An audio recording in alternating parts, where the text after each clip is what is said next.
visions through my dreams, seeing myself swimming in the universe. My ancestors gave me gifts to read cards, predict and heal. My name is Daphne, but spirit calls me Babylon. Angels communicate through numbers. Intuition is so deep.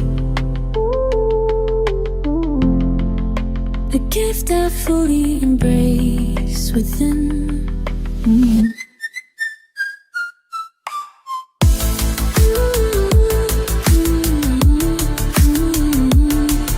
Hi everyone! Welcome po sa inyong almost personal reading.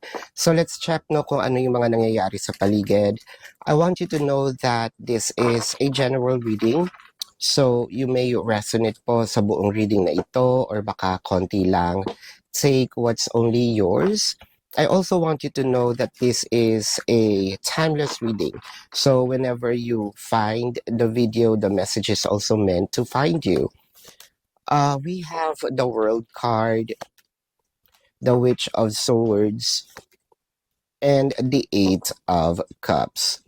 Parang unti-unting nagbabago yung feelings natin, no? And actually, this is not in a good way.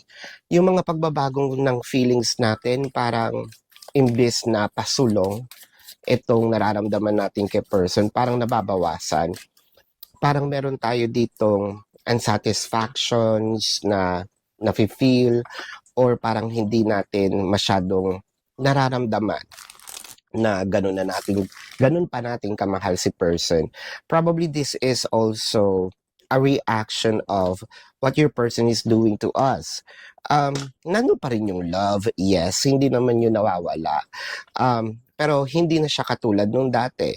With the World card, siguro mas nauna, no, na nagpakita ng changes si person. Witch of Swords, parang nabigla ka na lang din no, na yung isang magandang relasyon, yung relasyon na pinaprotektahan mo, parang, yes, it still matters, pero hindi siya ganoon ka-intense, katulad ng dati. With the Eight of Cups is clarified by the Hierophant and the Knight of Wands. So, may mga pagkakataon dito na sabihin natin, kasi the Hierophant, it's more of, siguro kino-convince mo, yung sarili mo na, uy, wag kang ganyan, no, itong relationship na ito, at one point in time, minahal mo, at one point in time, you value this relationship so much, pero parang hindi mo nga maipagkakaila yung pagka wala natin ng gana. Pero I feel like you're also somewhat still continuing the relationship.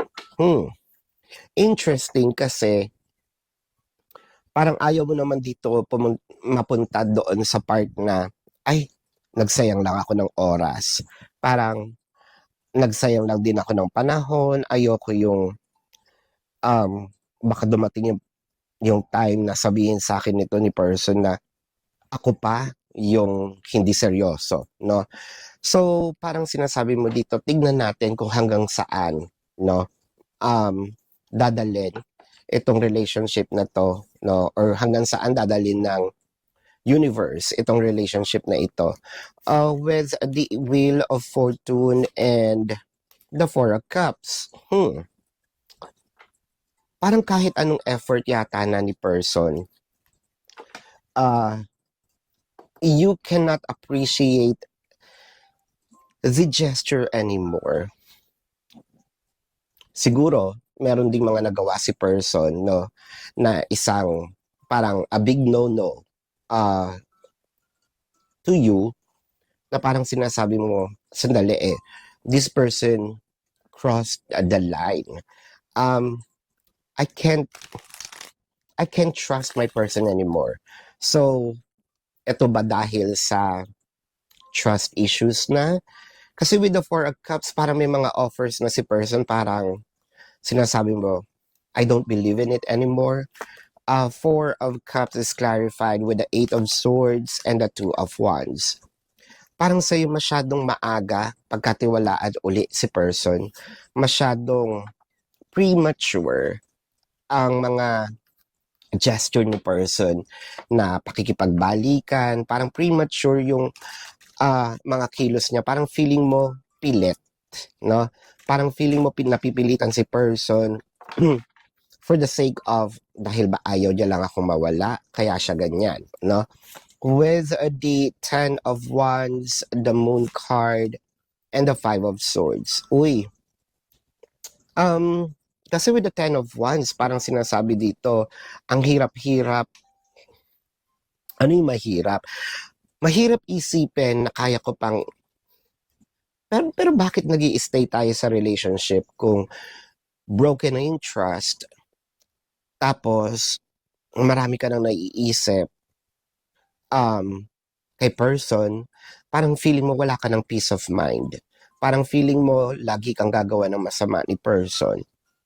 Mahirap na siyang pagkatiwalaan. Pero you're still fighting for the connection. I just don't get it. Siguro kasi nga, baka nandito ka sa part na ayaw mong mawala, no? Yung efforts mo, ayaw mong mawala yung,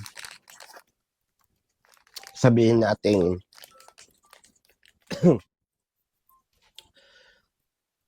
ayaw masayang. Pero parang nasasayang na rin siya, don't you think? Parang nasasayang na siya kapag ganito din yung nangyayari. Are we just inaantay? Are we just waiting for this relationship to fade? Kasi parang sa'yo, kahit magtatatumbling na dyan si person, hinahayaan mo na lang. Ten of Wands. Or baka kulang, no? Yung effort ni person. Probably. With the Queen of Cups, yeah, and the World card. The World card showed up twice. So tama, may parang kulang yung mga efforts ni person para baguhin uli. You're not closing the door. There you go. You're not closing the door. Pero kung siguro nandito ka sa part na kung gagawa ka ng actions, kung gagawa ka ng move, no, to impress me, abay galing-galingan mo naman. Ipakita mo naman yung genuinity. So I think that is the kulang. No, hindi mo na feel na genuine si person. Parang gumagawa lang siya ng mga bagay for the sake of may maipakita lang sa'yo. With the Ten of Cups and the Lust. Yeah, nakikita natin dito kasi parang minamadali ni person yung forgiveness. Minamadali ni person yung kailangan maging maayos na kayo. Pero parang sa'yo, ang gusto mong makita, is that really coming from your heart? Are those actions really coming from your heart, from your soul? Or are you just doing it for the sake of magkaayos lang? Pero later on, hindi mo naman alam yung essence kung bakit mo yan ginagawa. No? I totally understand your point kung bakit parang nag-aalinlangan ka, bigyan ng chance si person. Siguro kung maipapakita talaga ni person yung sincerity and genuinity and yung core kung bakit siya nagbabago, I feel like yun siguro mababago pa yung paningin mo at pananaw mo dito sa relationship. Pero as long as ganito si person, yung kumikilos lang, yung parang show off, no? I think that you're not going to give this person another chance. This is your reading. So kung kayo po yung nakaka-resonate, let me know sa comment section. Kung kayo ay may mga katanungan, personal man yan, sa inyo man, sa kaibigan nyo, let me know. Sa description box ng video na ito, there is a link.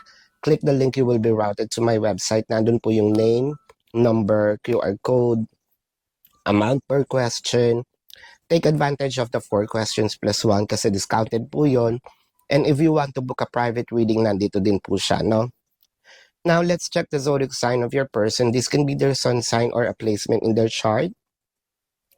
Syempre, lalabas din ang zodiac sign ninyo. Kung hindi man ito yung zodiac sign nyo, yung placement ng inyong chart, no? I'm seeing Leo, Pisces, Gemini. Pisces is dominant, no? Aquarius, Scorpio, Sagittarius, Libra, Taurus, Aries, Cancer.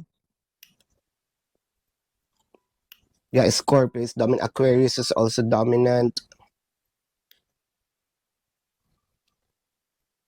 Libra. Yeah. So this is your reading. Maraming salamat.